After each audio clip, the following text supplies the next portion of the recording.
Good evening and welcome everyone to Rooting Out Structural Racism in American Agriculture, which is tonight's installment of Vermont Law School's Embedded Racism in the Law panel series. Tonight we have a very distinguished panel that I am thrilled to be able to host. And I'd like to thank them all for joining us tonight. We have Sherri White-Williamson, who is the Environmental Justice Policy Director of the North Carolina Conservation Network and a Vermont Law School graduate. We have Stephen Carpenter, who is the Deputy Director and Senior Staff Attorney at Farmers Legal Action Group. And we have Monica Armster Rainge, who's the Director of Land Retention and Advocacy at the Federation of Southern Cooperatives Land Assistance Fund. My name is Emily Spiegel. I'll be moderating this evening, and I'm an assistant professor in the Center for Agriculture and Food Systems at Vermont Law School, or CAFS. CAFS trains law and policy students to develop real-world solutions for a more sustainable and just food system. And we do that through offering both master's and LLM degrees in food and agriculture law and policy, as well as concentrations in food and agriculture law for JD students. But we're also a Center for Research and Advocacy. We work with partners to develop legal tools and policy recommendations that address food system challenges. And in our food system, as elsewhere in our society, enduring racism is one of the most entrenched challenges that we face. That's why we're thrilled to be able to host this panel tonight, to be able to unpack what some of those enduring issues are and to talk about possible solutions and opportunities for working toward change. I want to note briefly that we're not going to be covering every source of racism in the law governing the food system tonight. There are many issues we could cover, starting from the very origins of this country, and in particular, land taken from indigenous peoples, labor taken from enslaved people. From the origins of this country onward, there are many instances of racism through the food system. But tonight, we're going to discuss a series of historical and contemporary agriculture-related issues that particularly affect Black farmers, eaters, and rural residents, as well as other people of color. And our experts here with us tonight have many years of experience working in anti-racism legal work in the food system. So our format tonight will include a few introductory remarks from each of our panelists, and then we'll have a moderated discussion followed by question and answers from the audience.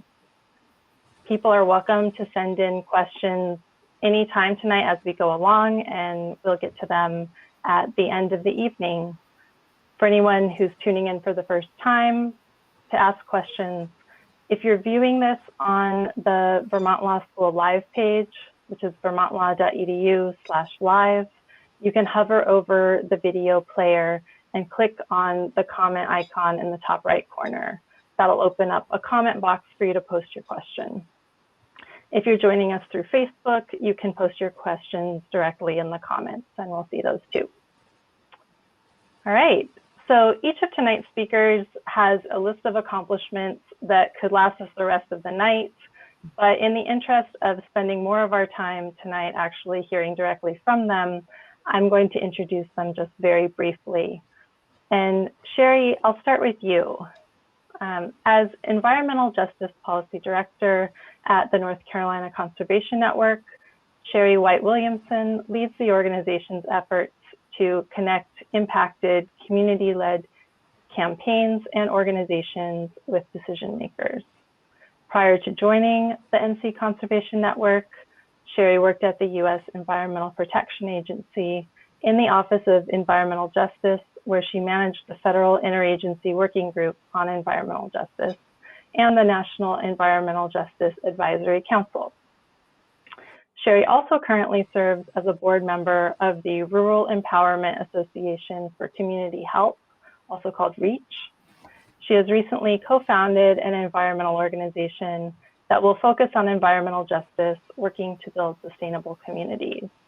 And in her spare time, which I can scarcely believe she has, Sherri enjoys baking, DIY projects, and playing with her dogs. So Sherri, can you please tell us a little bit more about your background and how it is that you see agriculture fitting into the field of environmental justice? Thanks, Emily, for having me tonight. It's a pleasure to be talking with the students at Vermont Law and the other listeners here. I am originally from North Carolina, and I'm actually living in North Carolina again now, obviously, and I'm in rural North Carolina. I am in the second largest hog producing county in the United States. We have a Smithfield processing plant here in my hometown. The board that I sit on in Duplin County is in the county that is the #1 hog producing county in the United States. So all around me, I have issues related to environmental justice, and it's all agricultural. So tonight I wanted to focus on the relationship between the two, because I'm sure many people on this call are asking themselves what in the world could possibly be the relationship between agriculture and environmental justice. I want to start talking about that with looking at two definitions. First, the one that's most universally accepted, which is the definition from the Environmental Protection Agency, which defines environmental justice as the fair treatment and meaningful involvement of all people, regardless of race, color, national origin, or income, with respect to the development, implementation, and enforcement of environmental laws, regulations, and policies. As I said, that's the most formally accepted definition across the federal agencies and even in state agencies, if you look at state documents describing environmental justice.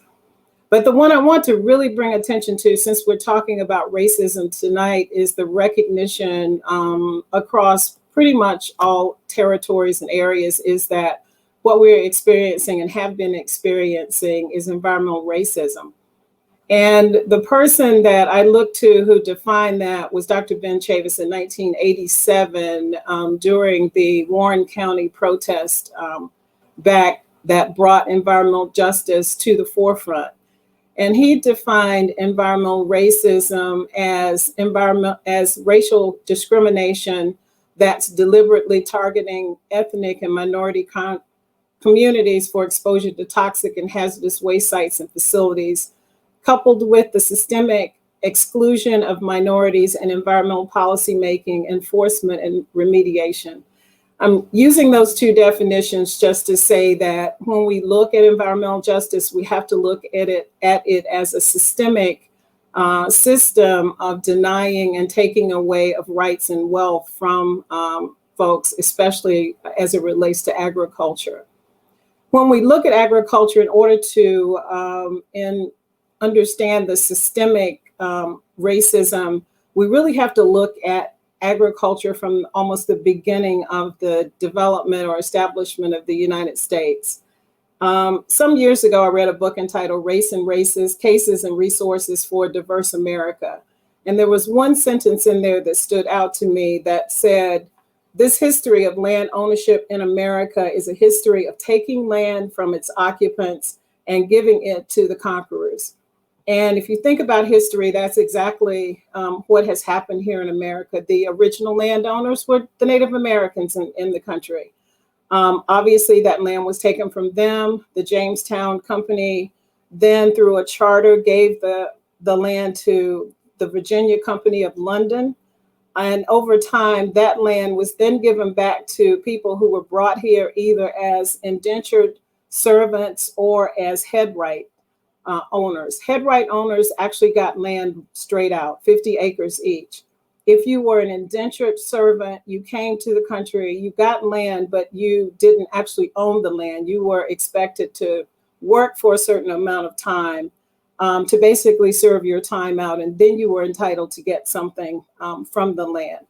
And as we know, land means wealth. If you don't have wealth, then you don't have anything to transfer. And what we talk about often in environmental justice is generational wealth. So we've had a problem with generational wealth for a long time. The indentured system turned into a system of slavery as the colonists started bringing over slaves so that they could have a system of free workforce in the United States. That workforce lasted obviously until the Civil War. And then post-Civil War, you had a different situation of freed slaves, but freed slaves who owned nothing, who had and were at the beck and call pretty much of the Union Army, who had taken the land away from the slave owners. During that time, General William Sherman, who was in charge of the Union forces, had taken land and given it to the United States, the land that belonged to the slave owners. That land was then given to those freed slaves so that they would at least have something to live on and hopefully subsist. It was about 400,000 acres of land, and that land was divided up into 40 acres per freed slave family. Later on, there was another order that gave, as the Army had them available, mules to those families who had those 40 acres. So thus comes the term 40 acres and a mule. But it was in less than a year that President Andrew Johnson then took that land back from the slaves and gave it back to the landowners who promised fealty to the United States. So here again, we have land being given and land being taken back. And of course, the conquerors are the ones who end up with all of the authority and the power to rule the land. So after the land was taken and we had not basically a slave system again, but a system of tenement farming and sharecropping. Tenement farmers were a little bit better off than sharecroppers because they at least were able to lease land and pay the rent. They sold the crops and paid the rent back to the farmer that they were renting the land from. Sharecroppers were basically slaves. Although they were not called slaves, they didn't own anything.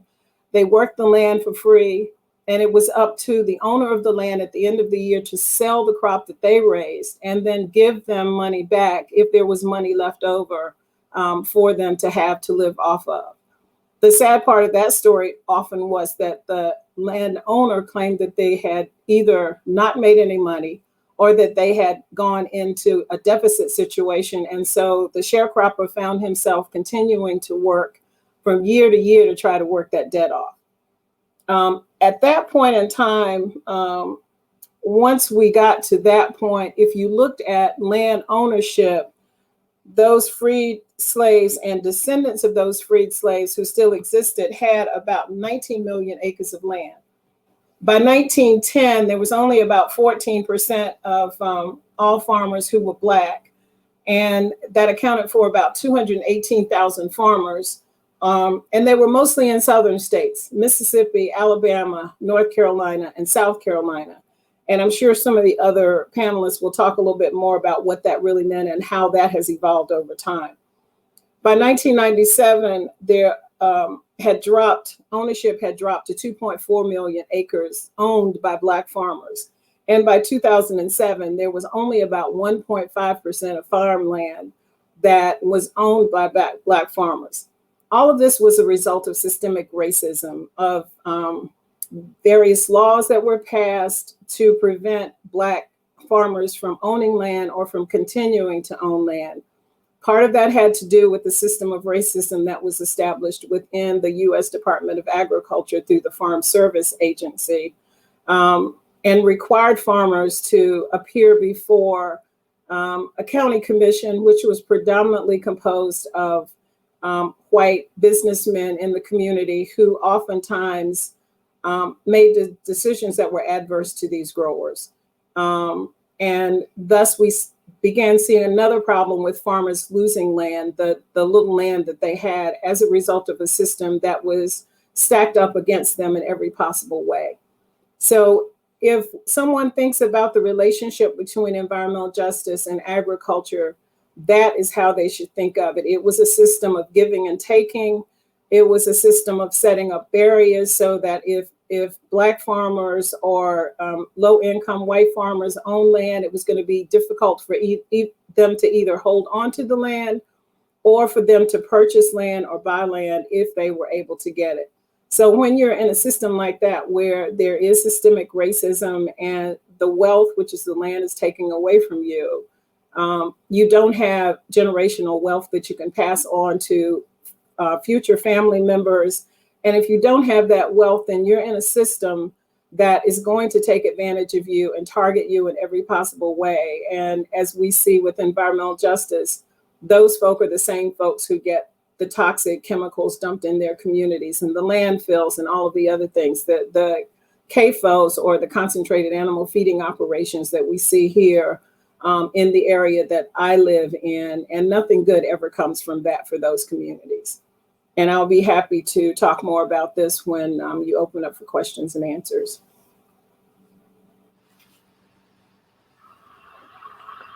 All right, thank you, Sherri, for that introduction. I think that was a really stellar overview of the context, the historical context, and how that ties into experiences that folks are still living today as well. So thank you. Next up, we have Stephen Carpenter, who is a Deputy Director and Senior Staff Attorney at Farmers Legal Action Group, or FLAG. FLAG is a nonprofit law firm that works on behalf of family farmers. Stephen is a graduate of Drury College in Springfield, Missouri, and of Stanford Law School.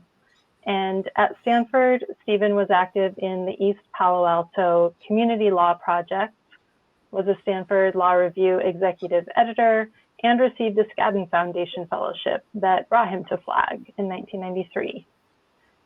At FLAG, Stephen's work is centered on discrimination in agricultural lending, debtor-creditor issues, disaster assistance, federal farm programs, sustainable agriculture and direct marketing, and the problems of farmers contracting for livestock production. He served as senior counsel in the Office of the Monitor in the Pickford case, and is at present the court-appointed ombudsman for the In Re Black Farmers discrimination case. Stephen has conducted frequent FLAG trainings for farmers, advocates, and attorneys, and has spoken to farmers and their advocates in more than 40 states.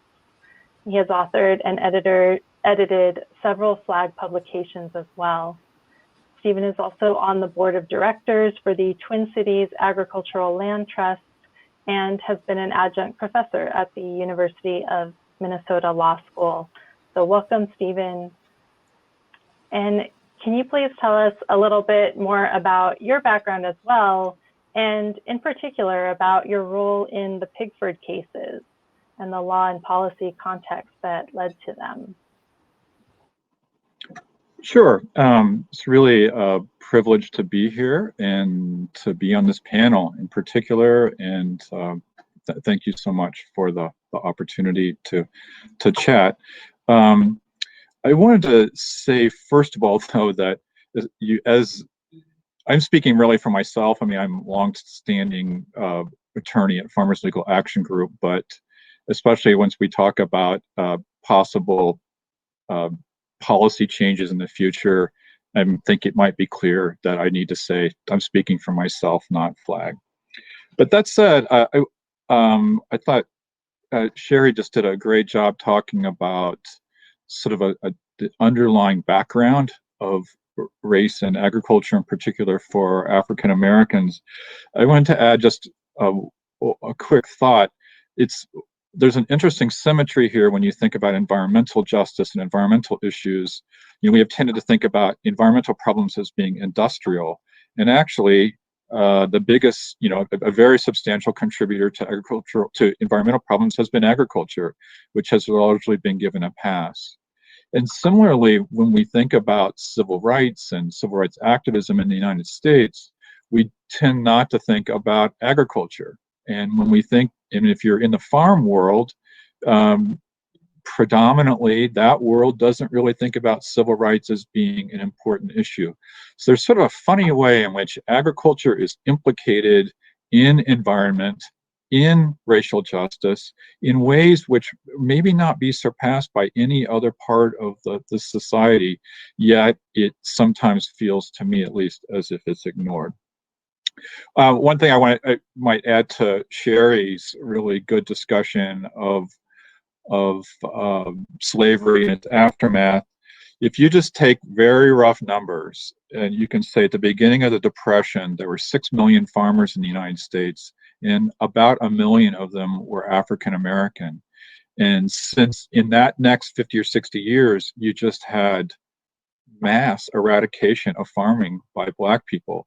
And so granted, a lot of white farmers lost their land too, but the number of total farmers went from 6 to 2 million. That means that if the proportion of Black farmers had remained the same, we would still have 350,000 Black farmers. And that may be 10 times what we actually have. And that doesn't occur without structural embedded racism, which is our topic. I worked hard on 2 of the discrimination cases against the U.S. Department of Agriculture. We could talk about those a little bit more, but one of the things that I think is very striking about them is that these cases involved individual determinations by claimants in the class. And so if anyone ever doubts that there's discrimination going on in agriculture in the last 30 years, let me tell you it this way. When farmers and people who attempted to farm filed their claims in these various cases, they were able to demonstrate to a court-appointed neutral that there was substantial evidence of discrimination. And very, very roughly 40,000 people were able to do that. So to put it a different way, an objective, unbiased observer, when presented with documents from both sides, 40,000 times found that there was substantial evidence of discrimination in just 15 years, beginning in the early 80s. And so those cases have their merits and their demerits. It's worth saying that in the end, you roughly had about $3 billion change hands. That's good. You saw almost no institutional reform at the U.S. Department of Agriculture, which remains in many people's eyes the bad name it once got, the last plantation. And so that's our sort of general background and the background of this litigation. If people don't realize this, what's the biggest civil rights case in the history of the United States in terms of dollar value? Actually, like the top 3 are all farm cases. So when the law has actually functioned in a way where litigation has been possible, it's been quite clear that the discrimination has been systematic, ongoing, and extremely effective in denying people opportunities.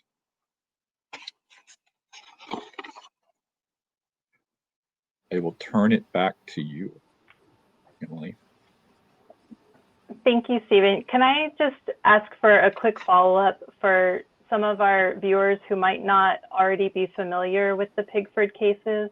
Could you maybe just lay out a little bit of the background there? So these are class action cases. None of them went to trial. They all were settled. And in all of them, the class, for 2 of the cases, it was African American farmers. For 1, it was Native producers, and for 1, it was Hispanic and women farmers. And they had sort of different trajectories in terms of how they ended up getting settled. But in each of them, except for the Hispanic and women farming cases, people were given the opportunity to file a claim with an independent set of adjudicators where they were able to try to show that there was discrimination. And if they succeeded, they received a $50,000 cash payment plus $12,500 that went towards the tax consequences of that award. So basically what these cases did was gave people a chance to show that there was discrimination. And if they were able to do that, they got $50,000. It didn't do institutional reform of USDA. It didn't get people's land back. It gave them a cash settlement. And as I say, between all of these cases, you're talking about 30 or 40,000 people that were able to prevail. Does that help? Thank you. I think so, but if we could go back one more time, one step farther back. You mentioned the ties with people losing their land. Can you tell us a little bit about what people were claiming, what was happening that that prompted these massive class action cases, and how does that tie with the loss of land? So Monica and Sherri, please jump in on this too. But what happens in agriculture is that the natural world requires there to be a very long cycle of production, except for a few things like, say, dairy. What's happening is that you are spending time and effort and resources early in the year, and you don't get paid until your crop comes in later. So almost by definition, almost every farmer in this country borrows money seasonally. And there is nothing more open to exploitation and cheating than a borrower-lender relationship. And as Sherri was describing with sharecropping, that can exactly be what happens. And USDA had what could have been and should have been a really good program to help lend money to farmers who needed it, who couldn't borrow elsewhere. And so USDA actually became a very substantial lender, both for the sort of operating loans that I just described, as well as for land ownership loans to try to get people started. And what happened was you have a very decentralized bureaucracy. So every county has a USDA office. Sherri described these county committees where you had people, what do you know? Southern white planters that were on these county committees in Alabama and Mississippi.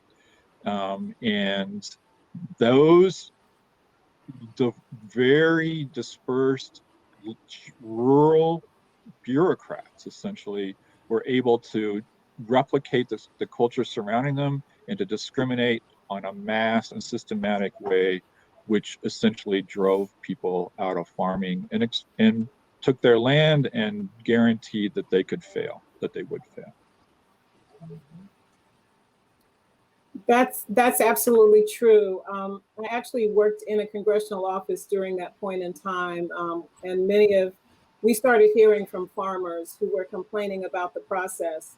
I had the opportunity to go to some of those hearings, and it was generally the white business owners, the banker, the county commissioner, who were not accountable to the Farm Service Agency, who were making the decisions. And even if they decided in favor of a grower, oftentimes the loans came midway through the season. As Stephen was saying, they start and plan early. And if you get your loan midway through the season, it's too late to buy the seed, it's too late to plant. And oftentimes farmers would try to compensate. They might clear another acre of land to be able to make it through a season, which disabled them in their ability to continue farming the land that they had, and oftentimes they lost it through many of those decisions and the systemic racism that existed during that time. I would just add one more little slice to it. One of the things that we're trying to get at today is sort of long-term structural and systematic racism. And one of the interesting things that happens in agriculture that I think sheds light on this nature of the problem is that this idea that you're going to democratize the county committees seems on paper really good. And this happened decades ago. So you had an election. Well, maybe in Iowa or Minnesota, it kind of works to have farmers vote to see who goes on this county committee.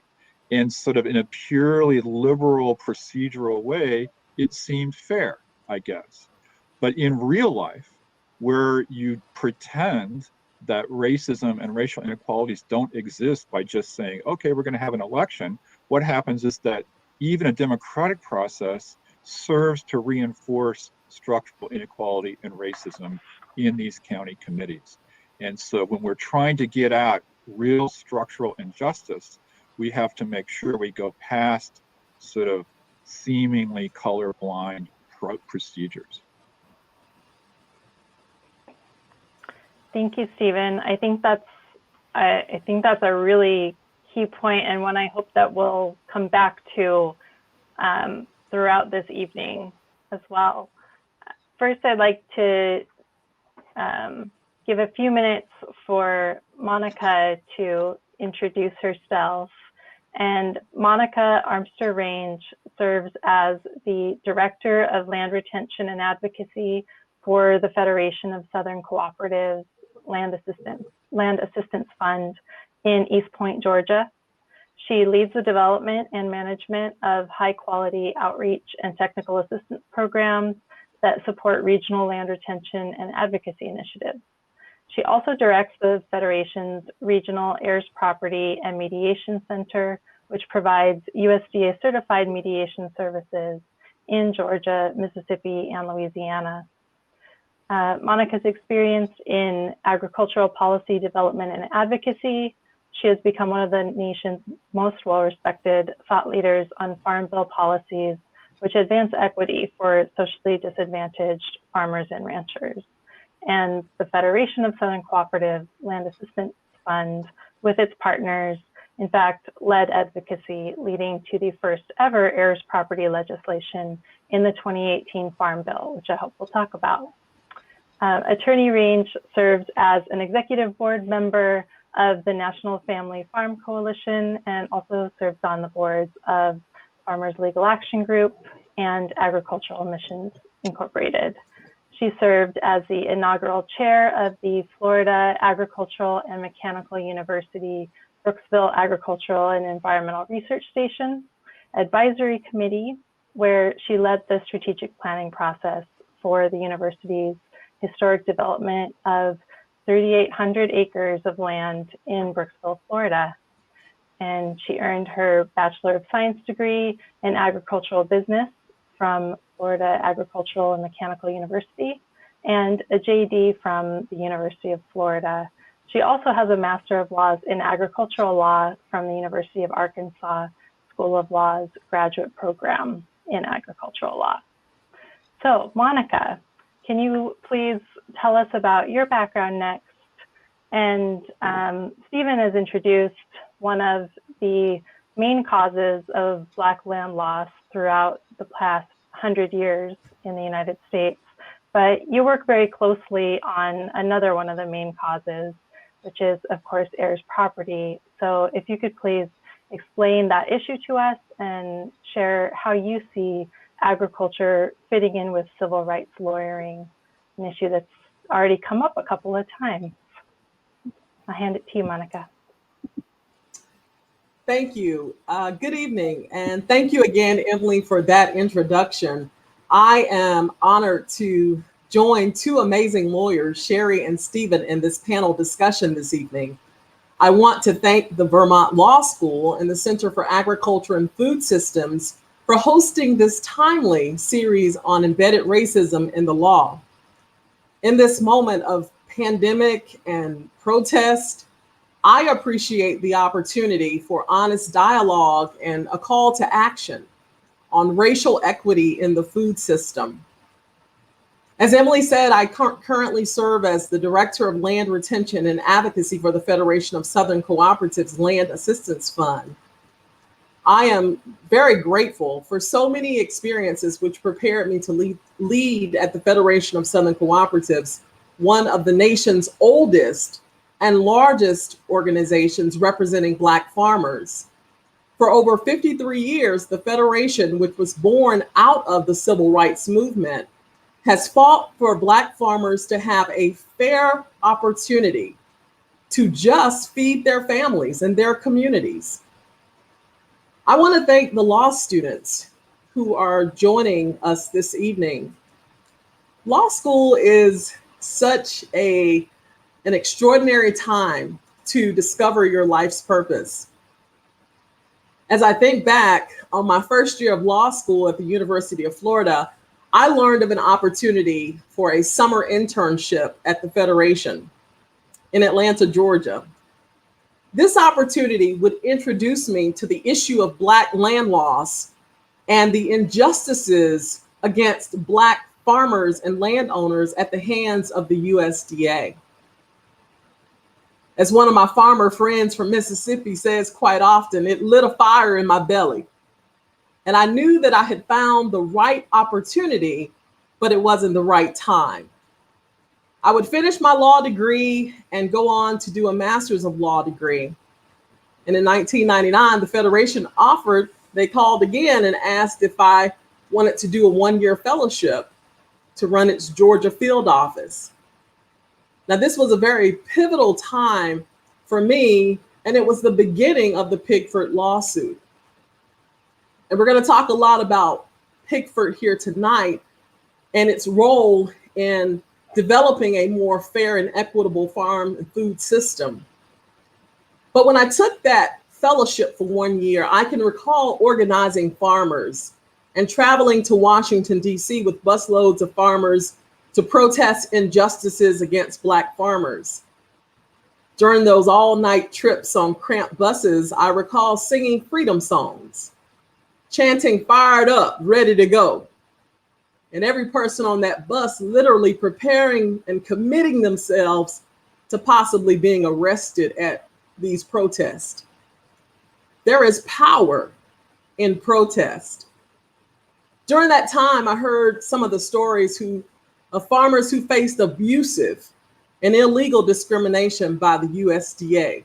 I heard of farmers who were spit on in USDA offices, who had their loan applications torn up and trashed in their presence.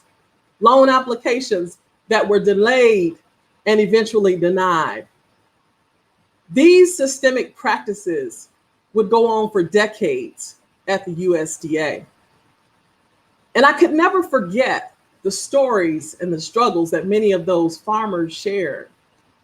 And so it was 9 years ago that I got another call from the Federation, this time asking me to consider a leadership role in the organization. And it was the right time. And I did feel that fire in my belly that just wouldn't go away. So I transitioned from private law practice back to the Federation to pursue my life's work and call for social justice and civil rights for Black farmers and landowners. And wow, I couldn't have landed at a better organization. The Federation had a reputation for meeting racial injustice head on, and this meant confronting the USDA at critical moments of history. Like in the 1980s, when we were in at the height of the farm crisis and systemic racism by the USDA that drove thousands of Black farmers off their land. The Federation was the first to propose one of a kind Minority Farmers' Rights Act in 1985. The Federation would advocate for critical credit reforms in the Agricultural Act of 1987. These reforms would continue to establish a foundation of equity and inclusion at the USDA. And they also led to the 1990 Farm Bill, which we know today as the 2501 Technical Assistance and Outreach Program for socially disadvantaged farmers and ranchers. Despite these major reforms at the USDA and in federal law, Black farmers continue to lose land at an alarming rate. So the question tonight, what has caused Black land loss throughout the last 100 years, is a large question. Pickford is only part of the story. The story of race and the USDA starts with the crisis of Black land loss. And although the government never followed through on its promise of 40 acres and a mule that Sherri speaks of, Americans were able to amass over 15 million acres by 1910. Today, sadly, Black farmers have lost nearly 90% of the land they once owned. Most of it can be attributable to the impact of structural racism and inequities.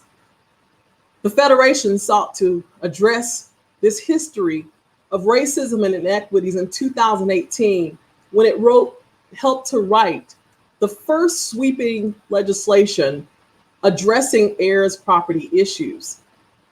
Now, heirs property is an issue that occurs in a disproportionate way among Black farmers and landowners. You see, when a person dies without a will or a succession plan, the land is often passed on to members of the family who become tenants in common. They own the property, but without the proper proof of ownership and clear title that is needed to sometimes access many of the programs at the USDA and other governmental agencies. Their land, unlike most farmers, has no collateral value. And so in times of crisis and pandemics, they are unable to leverage the land equity to stabilize their farming operations. So in 2018, the Farm Bill sought to address these inequities against Black farmers and particularly heirs property owners by establishing additional documentation for heirs property owners to access USDA programs and provide proof of ownership of the land that they were farming. But the key part of that legislation was a heirs relending fund, which would establish a way for heirs property farmers to clear their title and leverage the capital assets in their land to stabilize their farming operations. We're 17 months into the Farm Bill cycle, and sadly, we have not yet had the heirs property relending fund implemented. And many farmers are suffering today because they don't have those resources that are needed to clear their title and to leverage those assets during this pandemic. So I'm going to stop right there because I know we'll dig into this a little bit further as we get into our discussion questions.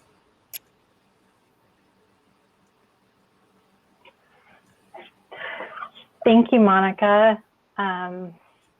Yeah, just like our other two panelists, you've raised a huge range of really important issues, and I think it's hard to know what to dig into more first, but one of the really common themes that seems to be coming up is the importance of land ownership for farmers, for creating generational wealth, for being able to access operating capital, for maintaining farms. And a question, I'm actually going to start a little bit early with questions from the audience, because one of the questions that has come in is about the Pickford case and asks in particular, you know, $50,000 may be a nice sum, but it's not restoration of farmland. And why was that not a possibility in the Pickford cases? And how instead was the dollar figure of $50,000 determined?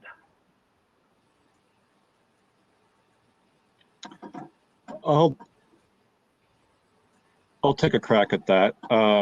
Though I was not a part of the actual negotiations which led to the settlement, I started working on the case right after that. So the premise of the question is, of course, 100% accurate, that it doesn't come close to repairing the lives of people who farmed and tried to farm.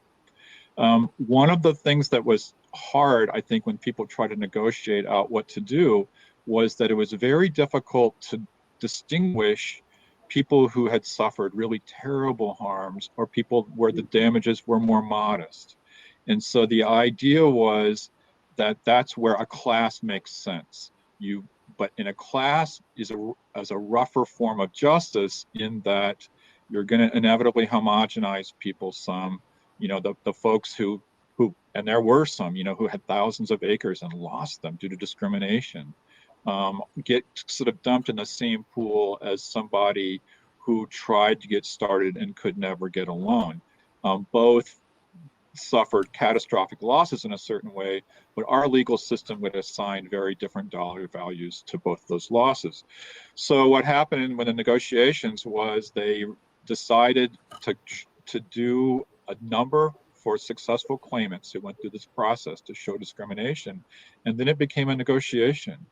And my understanding, from not firsthand knowledge, but talking to people who were involved in negotiations, is they came close to settling on a much lower number.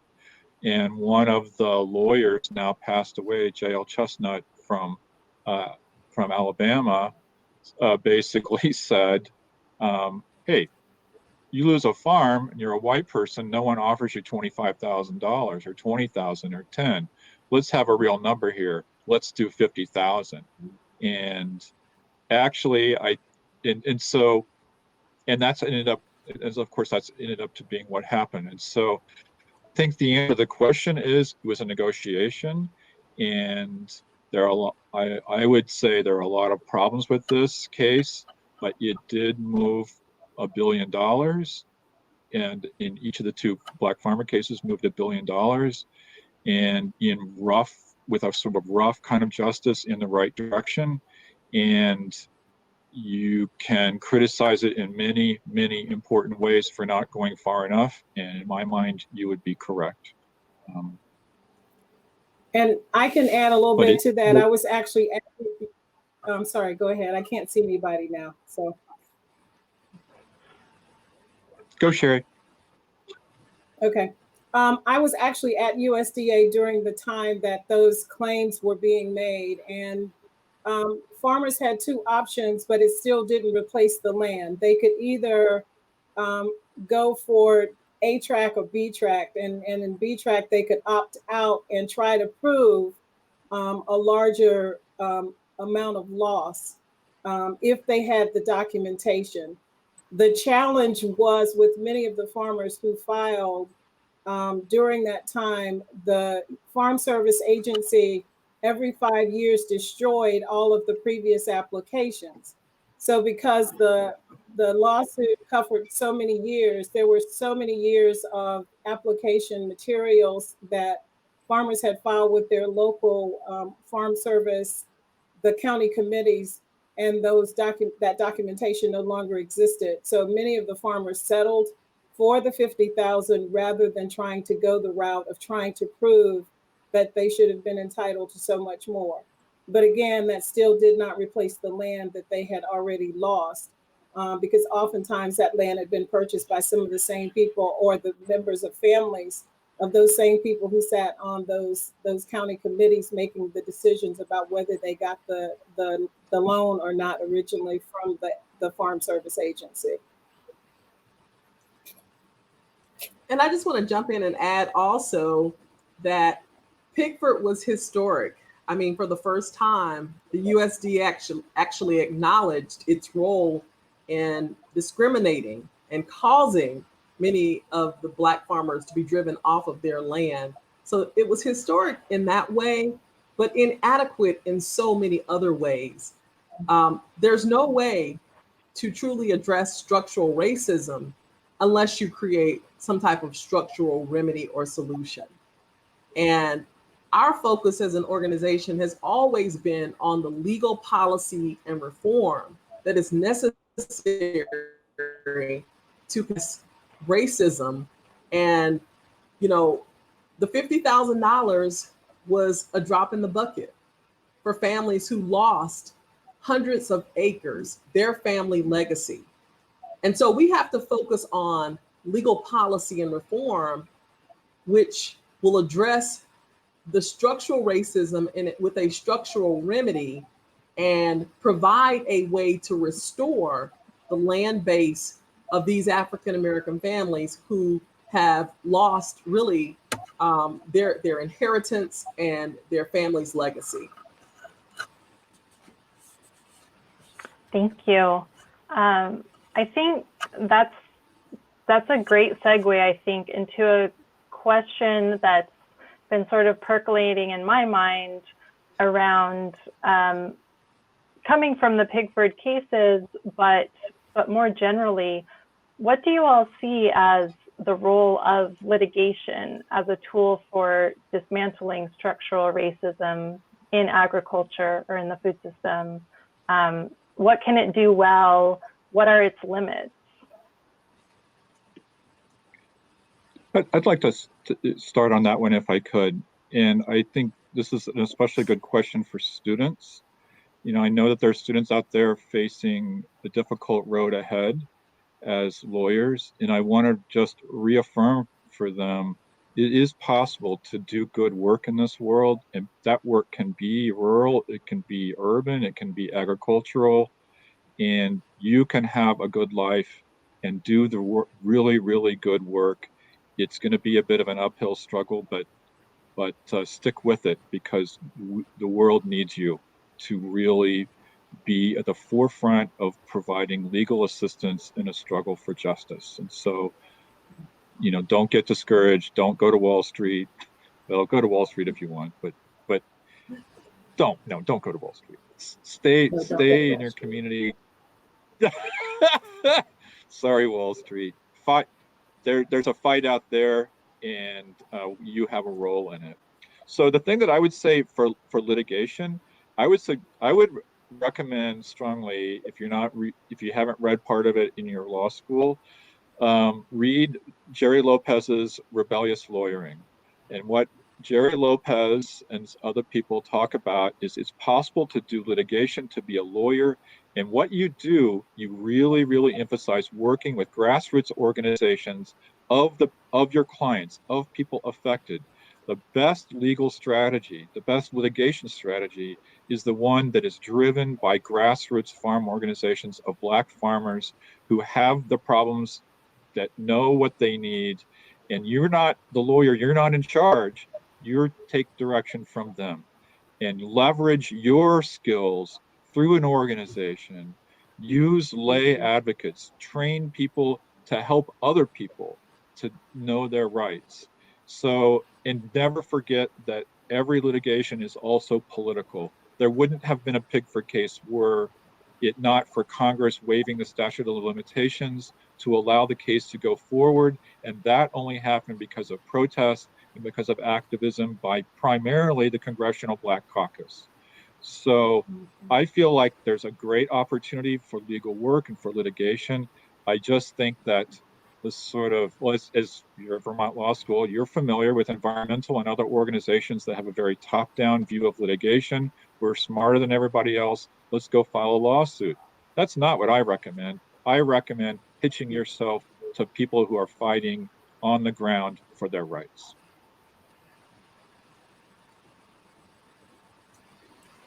And as a Black lawyer, oh, thanks, Stephen. Go ahead. Sherri, do you want to go ahead? I'm flying blind, so you'll have to let me know when it's time. I can't see anyone at this point. That's the problem with broadband in rural North Carolina. I would say that I would piggyback on what Stephen had to say. One of the biggest settlements in North Carolina was a Title VI settlement relative to contamination from CAFOs, or concentrated animal feeding operations here. And that lawsuit was filed on behalf of a nonprofit organization on which I sit, the board on which I sit, REACH, the North Carolina Environmental Justice Network, which is a organization of nonprofits across the state interested in environmental justice issues, and the Waterkeeper Foundation here. And that settlement, while it wasn't everything the community wanted, resulted in some reforms at the Department of Environmental Quality. But had the communities not risen up to fight, nothing would have really changed. And every day it's a fight here, because as lawyers, you have to realize that the industry is very powerful. it is political, and they have the money to support the politicians that are in office to get what they want more so than the community does. But if you can get that wellspring of communities who come together to fight together, you can get a victory every now and then, and it's worth every second when that happens. Thanks, Sherri. Monica, I think you had something to add as well. Yeah, power concedes nothing without a demand. And as a Black lawyer, I understand the importance of litigation. Even during the civil rights movement, many of the changes and the successes we had were because of Dr. King's ability to leverage lawsuits and to utilize Black lawyers in particular to file those lawsuits and to argue those lawsuits on behalf of the aggrieved parties. And so, we recognize that as lawyers, we're often in a position to give voice to the voiceless. And I think it was Charles Houston, one of the famous attorneys of the civil rights movement, who said, a lawyer who is not a social engineer is simply a parasite on his community. And so I often think of that even in my own work, and why it is so important that there are lawyers of color who can lead this work and who can represent our marginalized communities in a way that they wouldn't otherwise have the ability to give voice. Thank you, Monica. And I know and you also introduced that the Federation also does a lot of work in advocacy for legislative reform. So could you maybe speak a little bit to how you see that playing into affecting change as well? Yes, well, the advocacy role is a significant role. The Federation has always been able to advocate for legislative changes, and I referred back to some of our early wins, the Agricultural Act, Credit Act of 1987, the 1990 Farm Bill, which would become the impetus behind the 2501 program today. And those things don't get done unless there are organizations out on the front line and working directly with members of Congress to make those things happen. Even in 2018, when we were able to advocate for the successful passage of the heirs property legislation, those things require constant education about what heirs property is not a problem that's familiar to most lawmakers. So working across party lines even to educate lawmakers, because we were able to get bipartisan support for the heirs property legislation.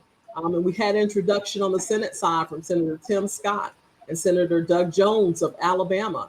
So that really is a testament to the effectiveness of being able to advocate successfully, as the Federation has done over the years, and get legislation passed. But clearly in that, as Stephen has mentioned, the Congressional Black Caucus has been a stalwart in this work, and being able to really elevate the voice of Black farmers and ensure that there are policies which reflect equity and inclusion at the USDA from a federal level. Thank you. Speaking of USDA, we've talked about several examples of the harms of structural racism within USDA programs, past and present. What do you think it will take to effect change in those programs?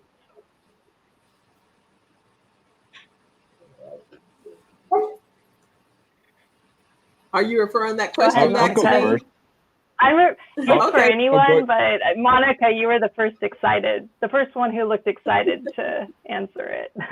And then Stephen will go to you. Again, I think the legal policy and reform must focus on how we restore a land-based base to African Americans and how we provide both the financial resources to clear up heirs property issues and also the technical assistance and education that's necessary. Oftentimes, when our farmers go into a USDA office, they don't get the same treatment as their white counterparts for one reason or another. And there is a gap oftentimes found in the servicing of Black farmers. And organizations, community-based organizations like the Federation of Southern Cooperatives, we fill an important gap for those farmers. We are able to help them navigate the complexities of oftentimes just applying for a program or learning about a program. So there is a critical role that community-based organizations play when it comes to the success and viability of Black farmers. And so we're thankful that the USDA has recognized the significance of leveling the playing field and providing that technical assistance and outreach to Black farmers to increase their chances of being successful. Because in many of these counties, they're still dealing with the vestiges of that old plantation, as Stephen referred to, and as the USDA is often referred to. But there has to be progressive and intentional steps taken to ensure that Black farmers can be successful, because we believe that there are opportunities to be successful if there are targeted programs which will invest in Black farmers being more successful. Thank you. Stephen? Thanks. Yes, I have two specific things if we're talking right now about USDA in particular. This year, the taxpayers through USDA are going to send farmers over $30 billion. Almost none of that money is going to go someplace where it's very intentionally designed to help people who actually struggle. It's very largely correlated to the size of the operation, which is an excellent way to have sort of an objective system, but that penalizes people by race and class, to be quite frank about it. And what this society needs to do is say, if we're going to give $30 billion to farmers, we want that money spent well, spent fairly. We don't want people to sort of pretend like just dropping money out of an airplane is going to help everybody equally. It won't. And so if you're not intentional in designing programs that are going to benefit folks who are African-American farmers, direct marketers, what people call specialty crops, fruits and vegetables, you think it through. It's would be complicated. It's not impossible to figure out ways that wouldn't even look like affirmative action. They would just be looking like, we're trying to help farmers who are feeding people, not supplying grain for pork in China. And I don't mean to be snide, but that's where a lot of this money goes, is to large grain farms. And there's a good use for grain, but let's not pretend that's what feeds people, or in particular poor people or hungry people. And let's not pretend that those operations are of a modest size where somebody is struggling to really, really make a living. The big money goes to big farms. And if you redirected that money, you would help both white farmers of modest means, and you would especially help African-American farmers.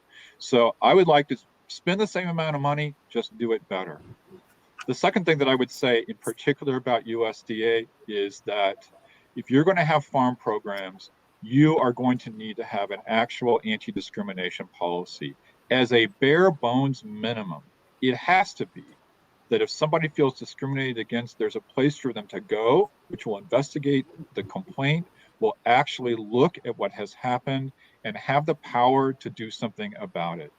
And what's happened in the past, again, this is no exaggeration, the anti-discrimination programs at USDA have been essentially symbolic. So it's actually even worse than not having one, because all it does is invite people to think, well, see, they're trying, they're working, and it was a sham. It would take money to have a real anti-discrimination policy at USDA. You would take resources. You would take committed people. You would take a secretary that cared about it. And even then, it will take a long time before you win back the faith of people who've been so harmed by that department. So if we want to have a USDA, it's a fair and just USDA, they need to start now to treat people fairly. And they have to expect that everybody's not going to jump up and down and clap over the fact that they do a few things correctly. And I know that's not what USDA people want to hear, but USDA claims to be frustrated because Black farmers don't participate in the programs. Well, I wonder why, right? And it's a long road that has to start now, or maybe it's like the police. You should just figure out a different path. I don't know. Stephen brings up a very good point. I have always argued that the definition that the USDA uses for small farms is totally out of whack. In USDA definition, a small farm comprises any farm that makes $250,000 or less. No small farmer that I know, and I grew up working on a farm, makes that kind of money. And I want to throw some figures out for you to think about. White people own about 97% of non-farming land, but generate about 98% of farm-related income. Just think about that number. We have farmers, Black farmers in comparison, own about 3% of non-farming land and have less than 4% of the farms that are in the United States right now. There is a huge disparity. I see it every day in rural North Carolina. The farm subsidies are coming to the big farmers that have the big grain farms, while the small farmers are struggling every day just to make ends meet. Something has to change with the paradigm and the way that USDA looks at the farming system that they set up many, many years ago. And setting up an office of disadvantaged business or the 2501 program doesn't address all of the ills that currently exist.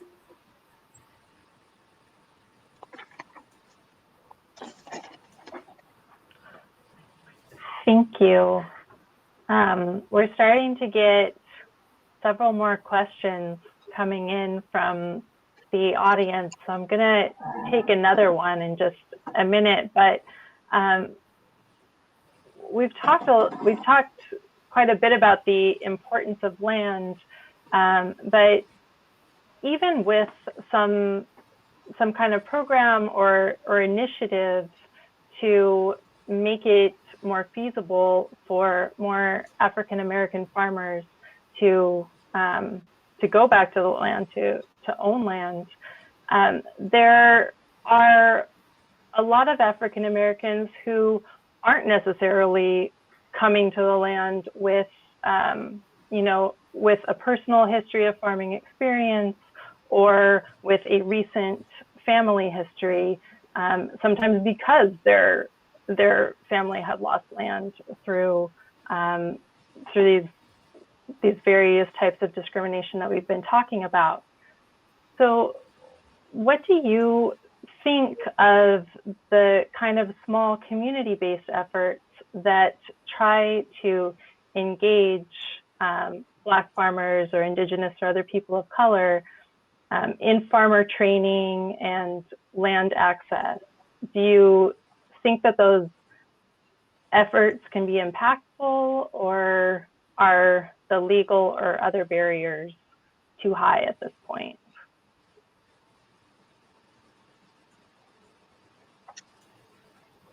You want to start, Monica? Yeah, sure. I think those efforts are very important. Land access is a very big issue, especially for new and beginning farmers, given the rising price of land values. And I go back to, for most farmers, land is the largest asset on their balance sheet. And so they are able to leverage that land to support themselves and stabilize their farming operations, even when there are times of economic downturn.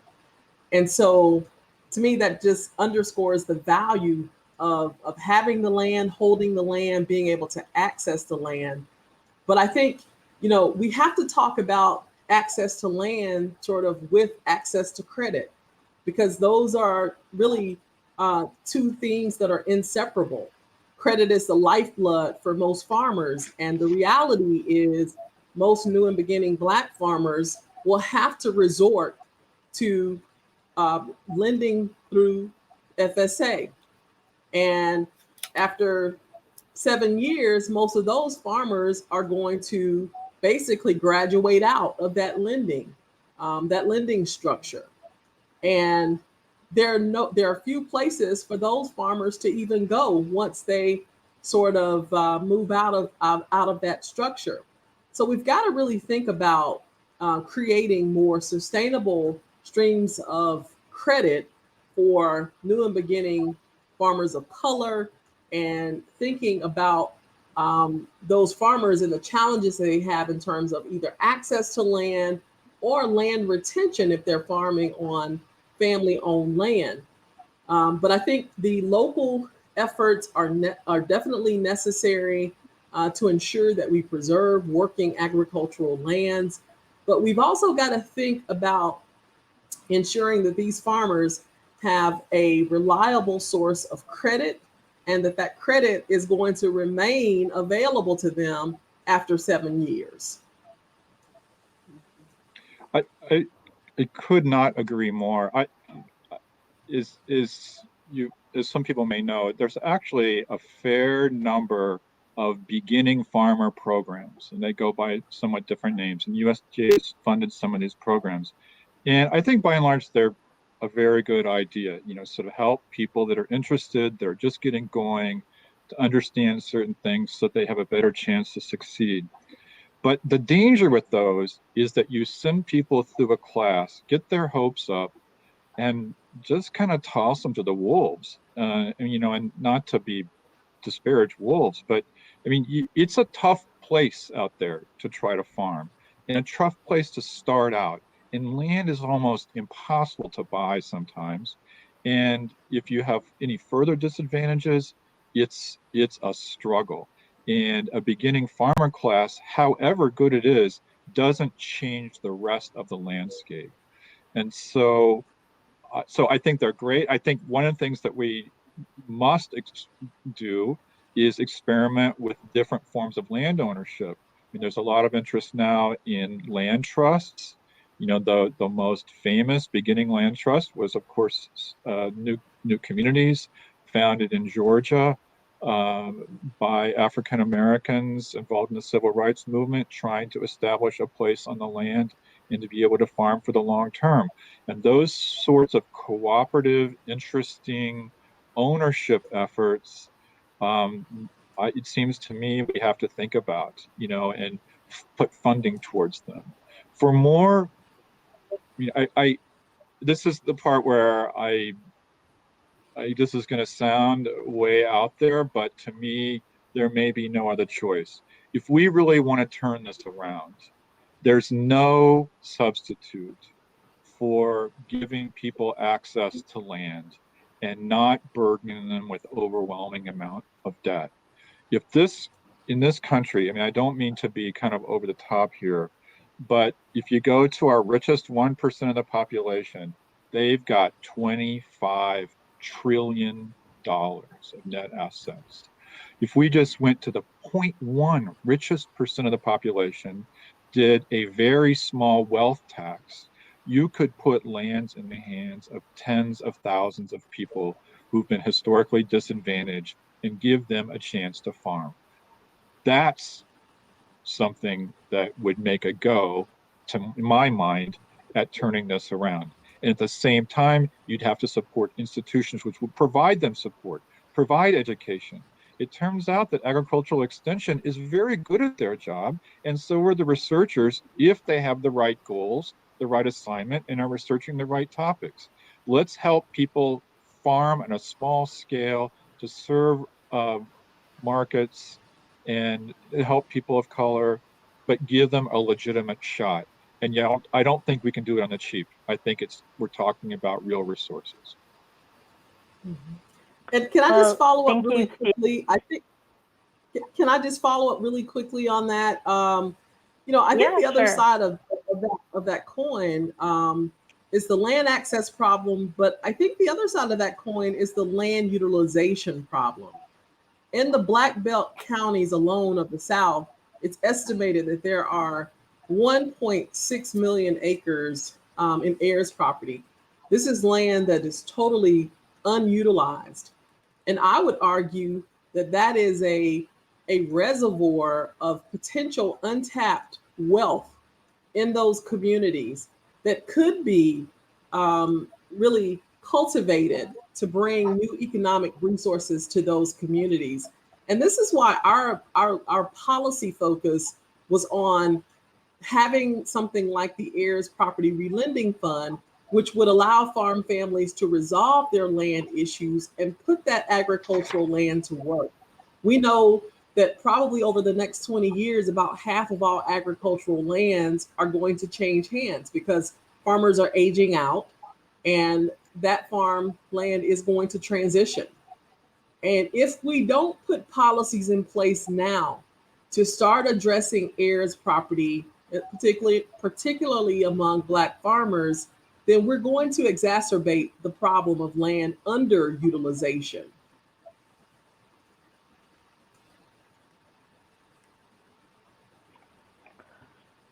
Thanks, Monica. And I want to follow up on some of the ownership structure questions or issues, but I first wanted to get in a question that's come in about heirs property. And particularly, could you speak a little bit, Monica, to what the relending program does and how that could address some of the issues that you've just raised? Yes. So the heirs property relending program in the Farm Bill was designed to provide financial resources for farmers who were farming on heirs property to resolve their heirs property issues by clearing title, so accessing the legal resources necessary to clear their title, but also allowing those farmers to get their own farm succession plan. And so what we realize is that when farmers are farming on heirs property, many of the decisions have to involve all of the heirs. Now, if that's a group of 2 or 3, not as problematic, but that's not what we see here at the Federation. We work with groups who number sometimes 50, 75, over 100. And it's near impossible for a farmer to be able to farm and have to rely on every decision being made by all of the heirs involved. So the heirs property relending piece is an attempt to let that farmer free himself from the other heirs by seeking a loan to purchase the interest of all heirs involved outright, so that the farmer now clears the title to the land, but is able to manage and operate that farm with the autonomy of a sole decision maker. Now, this program has received congressional funding at an appropriation rate of $5 million. So we're just waiting on the USDA to complete the regulatory process. And we're hopeful that that process will be completed by the end of this year. We know that there has been some delay with the coronavirus and having additional layers of compliance and regulation, as the lending rule was deemed a significant rule by the USDA. But this has to get done. We're 17 months into the Farm Bill cycle. Farm Bill happens every 5 years or so. And so this will be a significant hollow victory if we don't get this program rolled out, because as I get the call every day of farm families who are waiting to start addressing their heirs' property issues if they had the resources to do so. And they need to be able to leverage their land resources right now during this pandemic to be able to stay afloat. Yeah, and it sounds like that delay in action is probably also feeding into some of the same trust problems with the agency that we've seen play out over the years. Absolutely. The historic, as Stephen referred to, sort of delay and then deny. And basically kind of farmers finding themselves in a position where they mistrust the USDA. I do want to get into some of the issues that have started to be raised around COVID and how that plays out. But first, I also want to get back to a question that's come in from the audience that's related to these issues of shared ownership structures. And this viewer asks, do you have any opinions on converting lands to commons ownership structures so they could be co-managed by various Black communities, and perhaps the commons land could be given in reparation? Thoughts on that?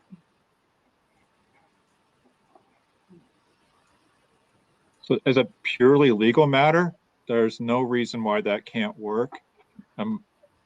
I would think that the resources would be well spent if you use some sort of an easement that stripped the development value out of that land. And so then you have a cooperative or somewhat communal structure and organization, but it can no longer ever be used for a housing development. It's not a get-rich scheme. It's not for developers. It's for Black farmers.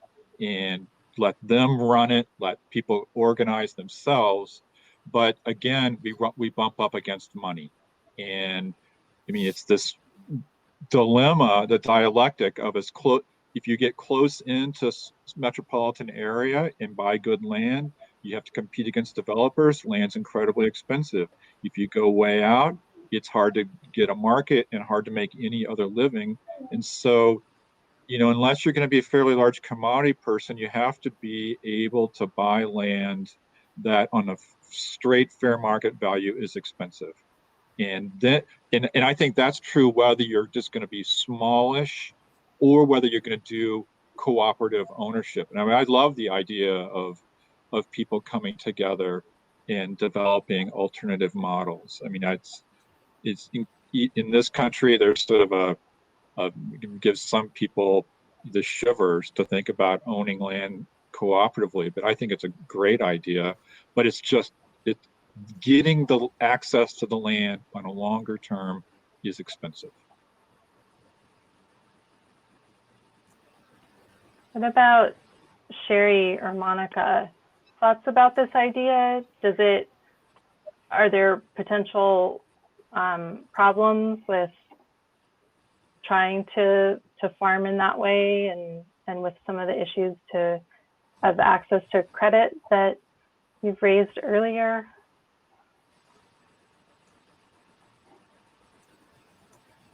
I think it's a good question. I'm not sure, and I always put on my rural hat when I'm thinking about things like this.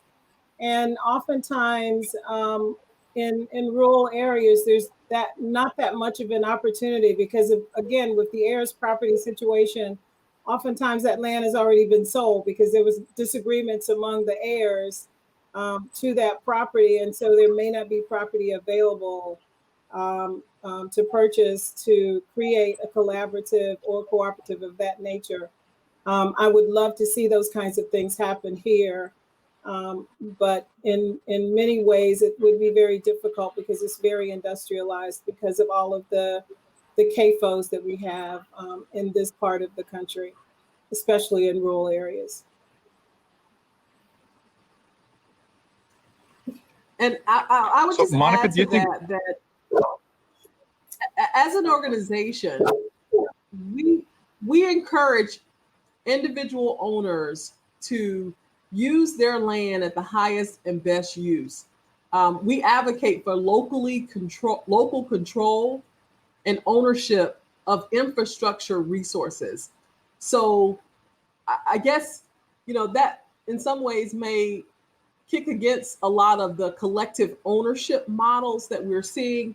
But as an organization, we really value local ownership and control of infrastructure, as well as community supported agricultural systems. So in that sense, we think that the community is more resilient when landowners are able to build and leverage their own land assets. And not to say that these other models don't work, but we think that there is some importance to having local control and local ownership of those land resources. Monica, do you think that the mechanisms are in place to solve sort of heirs property problems one by one if the resources are available? Yes, I absolutely do. Well, that's never been true before. I hope people understand what a big deal that is, that you've been able to accomplish, to have a path to get that land out of that uncertainty and into hands where people can develop it further, feel secure about being able to pass it on, and so forth. Well, Stephen, as we know, most of the wealth in this country is based on land ownership. It's the American dream. And, this whole idea that African Americans don't really want to own land, that is, to me, is flawed logic. What people don't want to own land and build their own resilience. So, yes, we have to create policies which create a path for Black landowners to be able to use their land just the same way their white counterpart and neighbor want to use their land. So, I oftentimes hear that logic being stated that perhaps African Americans don't really want to own their land. And I think that is further from the truth than anything I've ever heard. Everybody who says that should be forced to go read W.E.B. Du Bois's book about Reconstruction and about the role that the desire for land played as the central aim for those folks who had been enslaved. Forced to go read. Absolutely. I want to emphasize.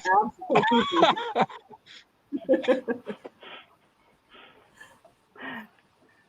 Thanks. I think we're getting a good homework reading list out of this, as well as the conversation tonight, which is great. I want to change gears just a little bit and ask about how you've seen this year the double impact of COVID-19 and structural racism play out in the work that you do, and how does this moment that we're in this year, how does that inform the lessons that we should learn about these problems in agriculture?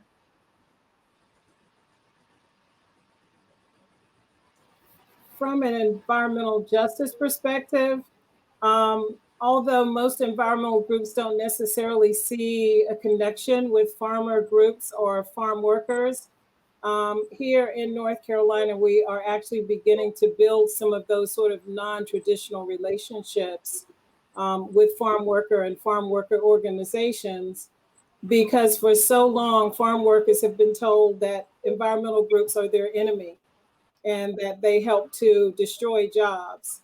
And farm workers are now starting to realize that they've only been told part of the story. And environmental groups are starting to realize that they can't just not pay attention to that segment of the population because we both have some common interests.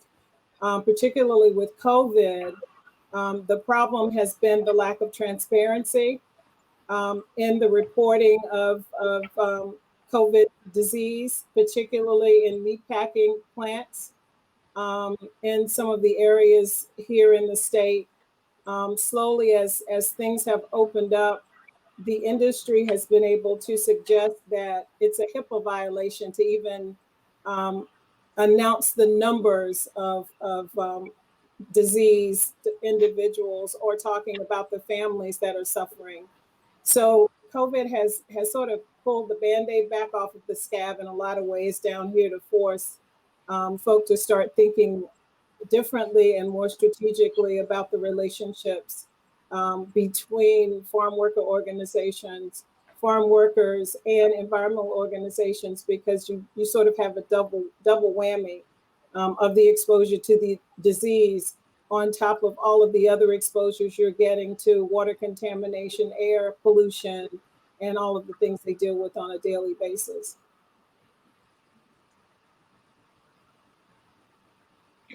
What sort of as a flip side to that too is COVID-19 relief, and the CARES Act, which passed in the spring, provides a lot of money to do a lot of different things through Small Business Administration, through USDA.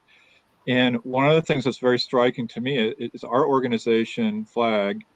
There's been a lot of effort trying to write useful, accessible, accurate information about farmers, how farmers can use these programs. And we go into sleep-inducing detail as to how these things actually work.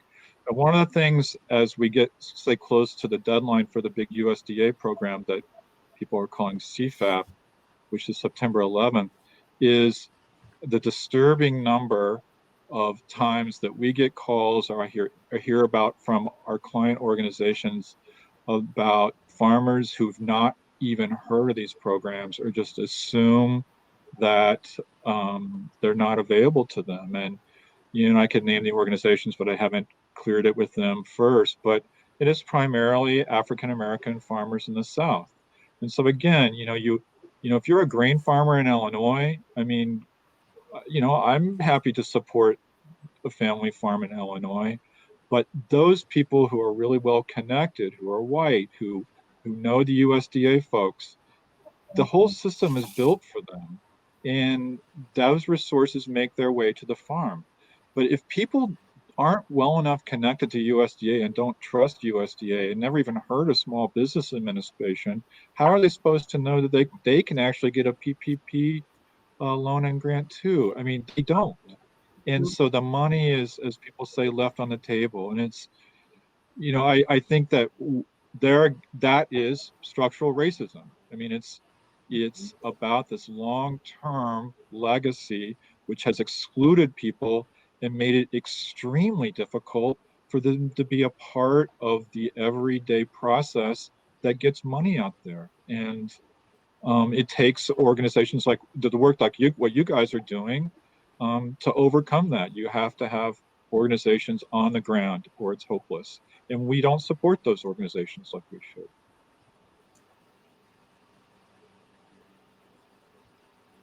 As we all know, COVID-19 has had a disproportionate impact on minority communities who are really the least resilient during these times of crisis and disaster. We've seen in many of the communities we work with almost immediately, many of the farmers who were accessing direct markets, whether it was a local farmers market or direct marketing to restaurants, they immediately started to experience supply chain disruptions and were on the brink of, a lot of them, of economic collapse. And the Federation was able to step in some of those communities through the Farmers to Families Food Box program and ensure that those farmers were able to get some economic return going on produce that would have been just sitting in the fields rotting. And to date, we've been able to get out over 24,000 food boxes to some of the most food insecure areas throughout the South to ensure, number one, farmers kept working the land, and then that hungry families were fed. And so we believe the role of community-based organizations is to fill those gaps during times like this. And so it's necessary from an equity standpoint that we be able to get those types of contracts to assist Black farmers. We've put $700,000 in the hands of Black farmers.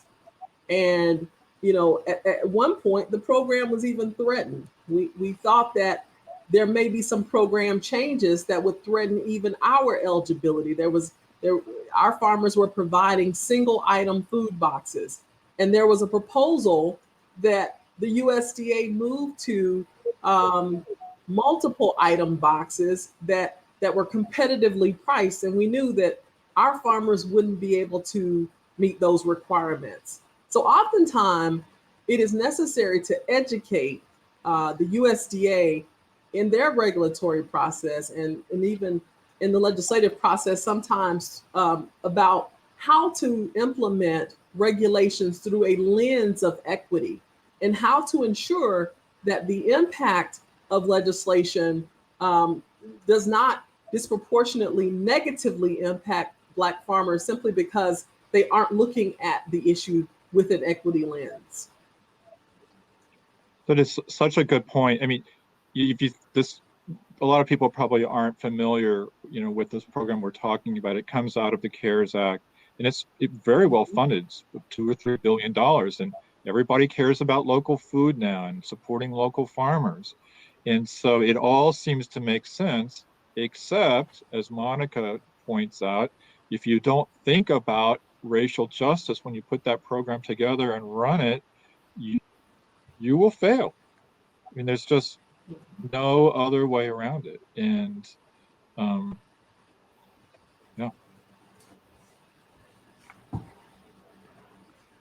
Yeah, thanks.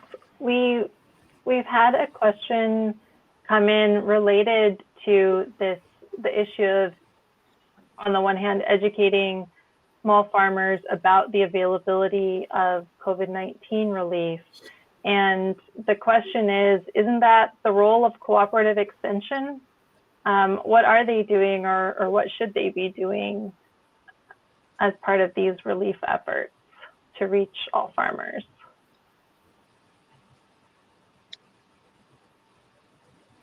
So the short answer, I feel like letting you go, Mon. Okay, I'll just say, yes, it is the job of cooperative extension, is the short answer to that question. And they're better than they used to be. And I know a lot of people in extension, people that I like and are very committed to their work. But I mean, maybe it sounds like, I am repeating myself, but this is a USDA and the state extension offices and the universities they're connected to. They were all segregated. They were Jim Crow segregated institutions. Land grant universities in the South would not accept Black students. And so instead you have a completely separate system. That's the world that is our immediate yesterday when we start talking about racial equality and racial justice with USDA programs. And extension was one of the last integrated federally funded programs in the United States. They retained their segregation well past a lot of other places.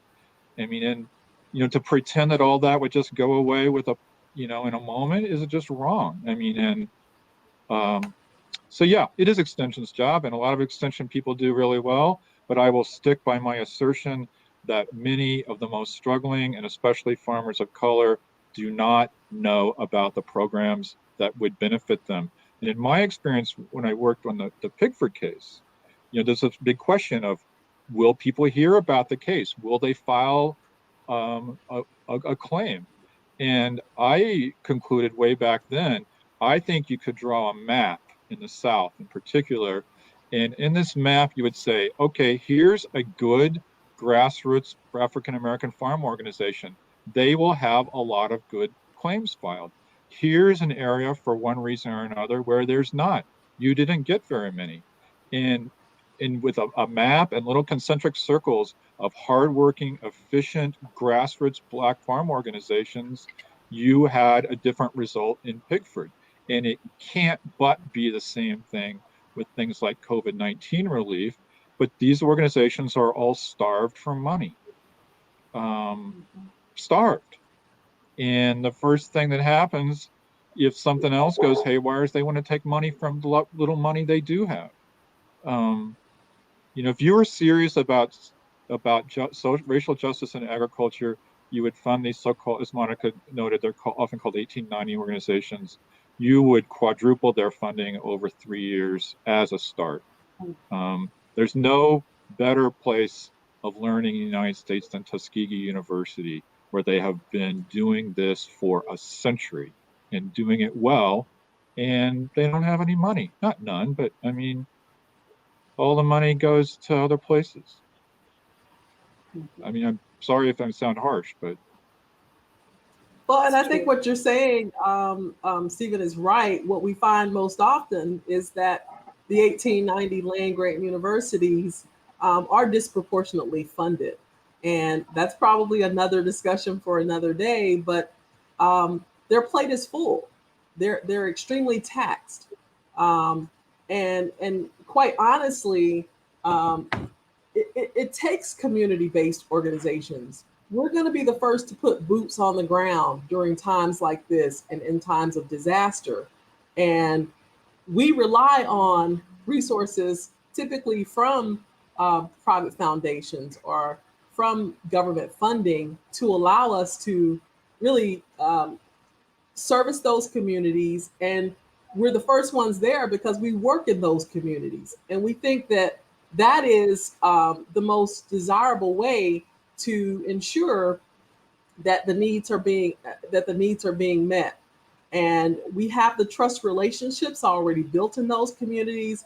So we're the ones really that will go the last mile of the way to ensure that resources get to the neediest places and that those needs are met.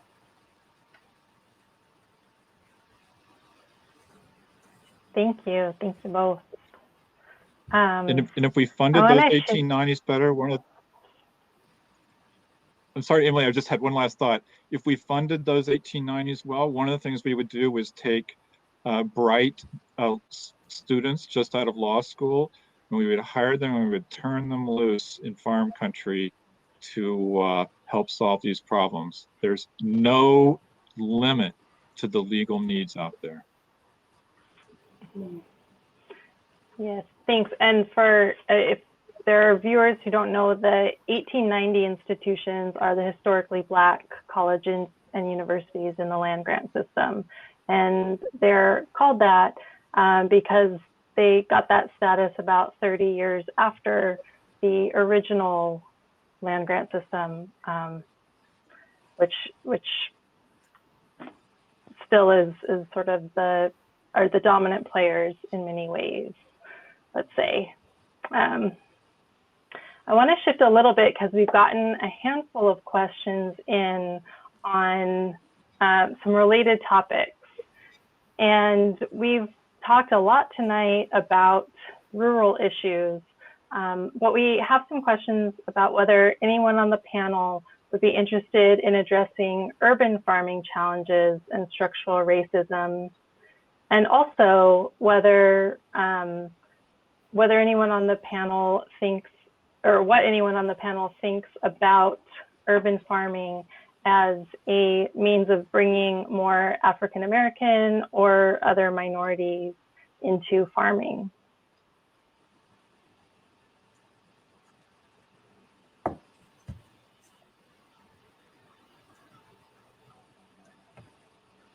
I think I'll go. No, go ahead, Stephen. No, go, Sherri. You go. Go ahead, Sherri.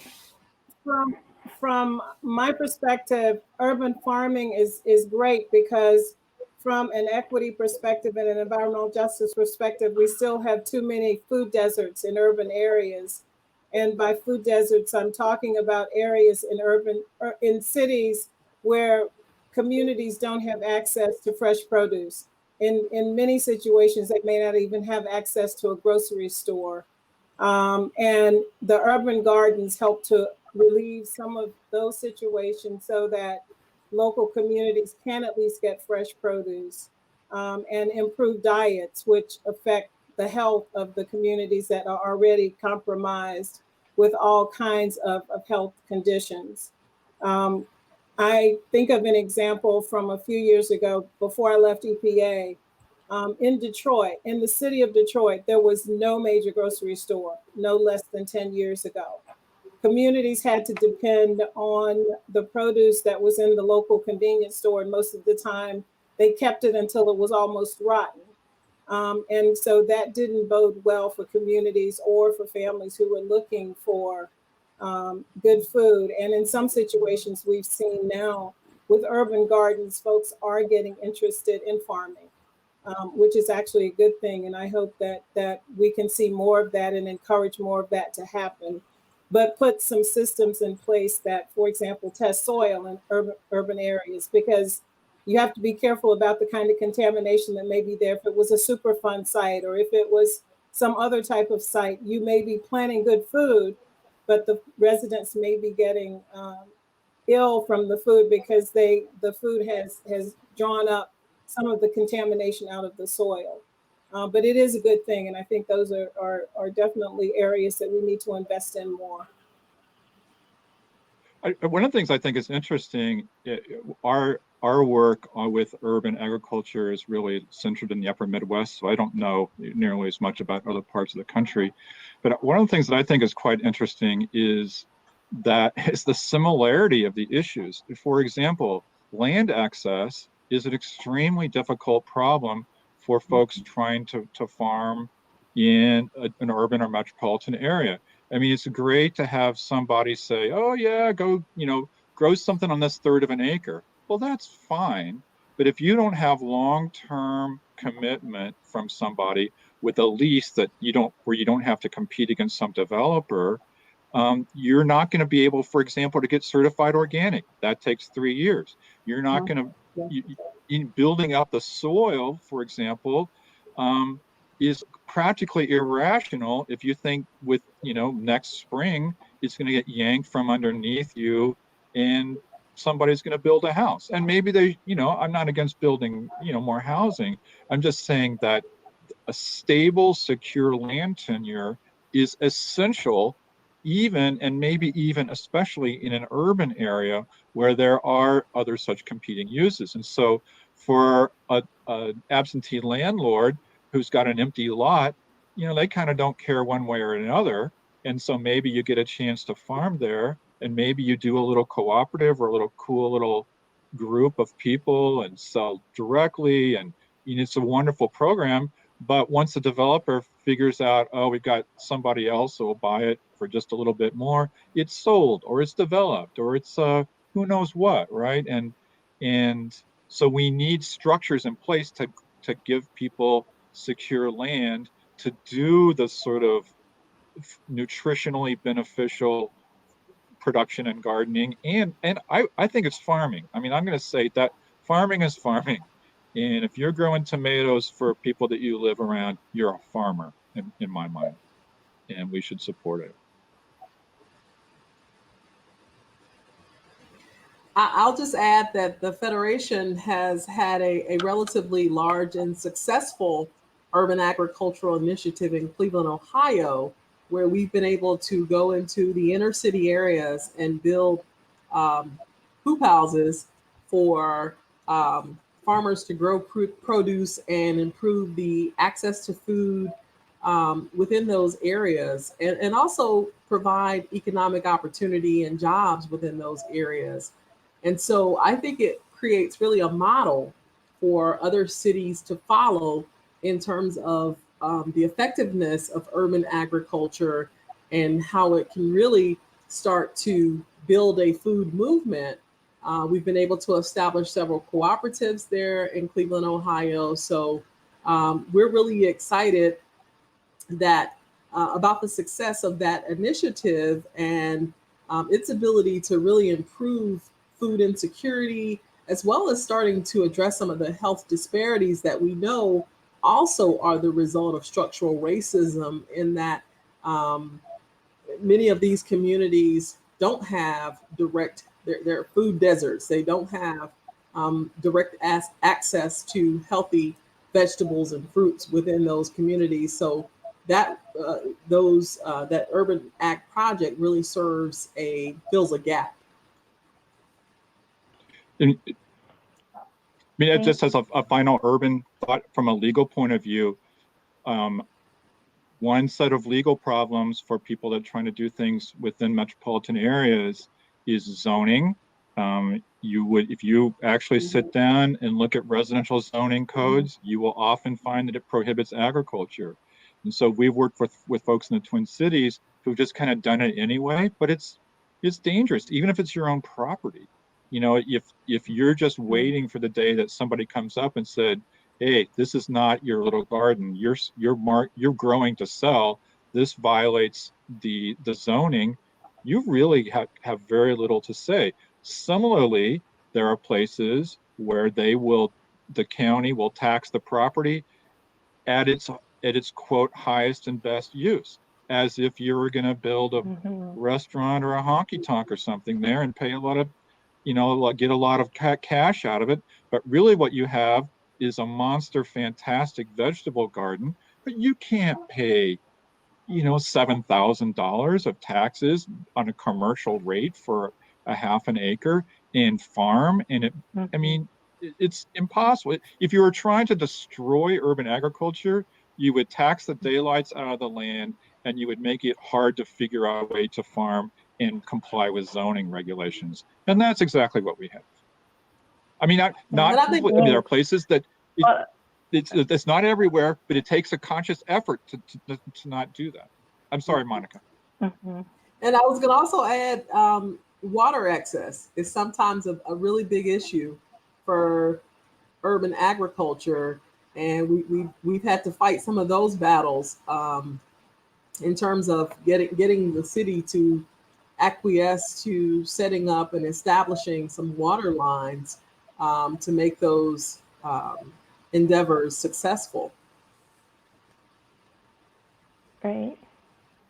Thank you. All right. Well, I'm mindful that we're getting pretty close to the end of our allotted time here tonight. So I want to do one final lightning round and hear from each of you in, I guess it's got to be about a minute or less. What is your top 3 wish list, or maybe it's a to-do list, for legal reforms that you would like to see in the food system?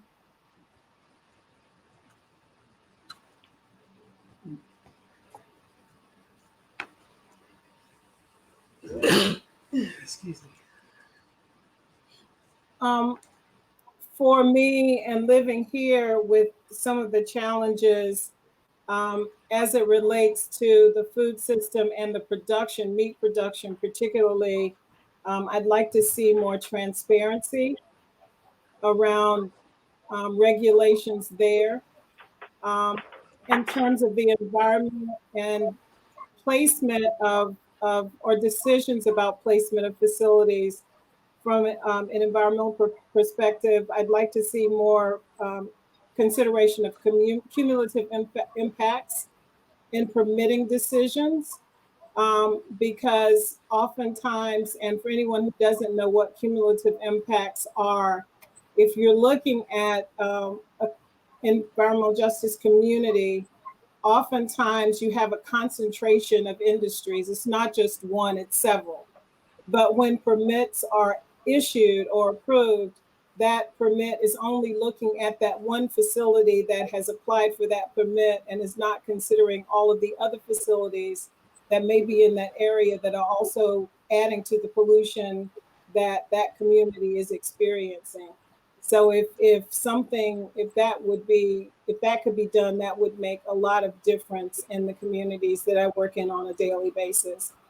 And the third wish, and this is not from a litigation perspective, but as everyone has said, I think working with these local organizations and working with them and reaching out to them often and early, so that when we do start talking about litigation, we've got a base of support to go to their elected officials or whomever else it is to make sure that they can help make that change, because those officials are going to listen to their voters more than they're going to listen to most of us who are advocates from a legal or an organizational perspective.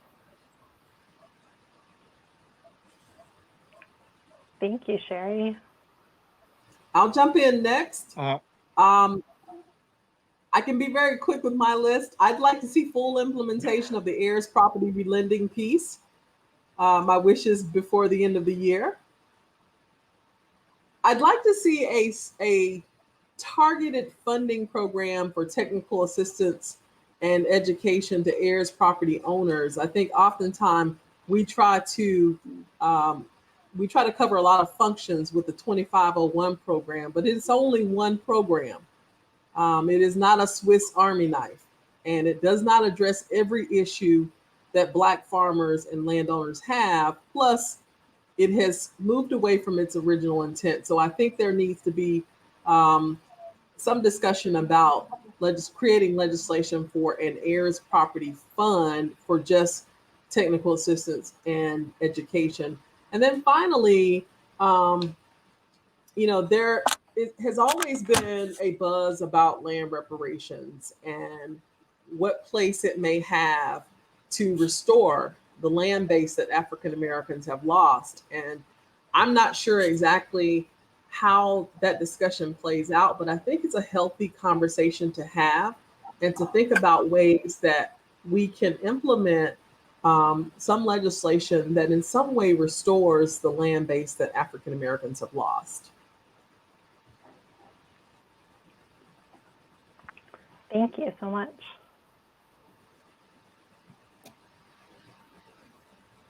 Sherri and Monica have well covered some of the obvious wish list priorities.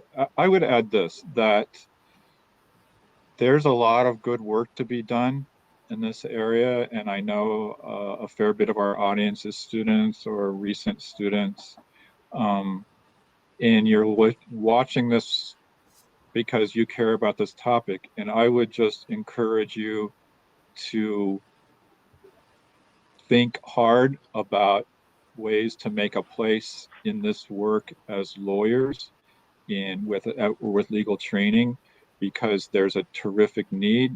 There's a lot of activism. There are people working hard trying to create justice, both urban and rural, as it pertains to agriculture. It seems clear to me we're not going to have a just society until we have a just food system and a just agriculture. And there's a place for you, if you're soon out of law school, to contribute in this work, because there are people out there fighting against injustice and they could use some help. Thank you, Stephen. Very well said. This conversation has been amazing. I think it could go on for many more hours, but I'm mindful that our recording will not. And so we are going to wrap it up. We had a lot of audience interest, and there are a lot of questions that we unfortunately couldn't get to. So if you're watching and it was one of yours, I'm sorry for that. But first of all, I want to thank our fantastic panelists tonight, Sherri, Monica, and Stephen. Thank you all for the work that you're doing every day, and also for the time that you've taken to speak with us about these vital issues tonight. I also want to thank our Vermont Law School students who have spearheaded the Embedded Racism in the Law panel series and who have provided a platform for tonight's discussion. And also our tech team at the law school and my CAF colleagues who have all worked behind the scenes to help bring us tonight's events. I mean, I think it's clear that we've scratched the surface of the issues of structural racism in U.S. agriculture and in agricultural law in this country. And for us at VLS and at the Center for Ag and Food Systems, we're really looking forward to continuing these conversations, to continuing to fill in the gaps in our knowledge, and to make connections with others who are doing this work.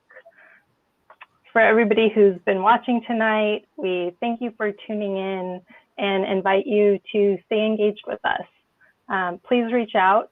You can email CAFS, CAFS, at vermontlaw.edu with feedback or with ideas on ways we may be able to support and uplift this important work together. And we hope that we'll hear from some of you. So Emily, without further ado, thank you everyone, and good night. Oh yes, if I could insert, Emily, sorry, I would just say if anybody has a follow-up question or just wants to chat about, what possibilities are for folks, I'm easy to find. So just send me an email. So. Thanks, Stephen. All right, well,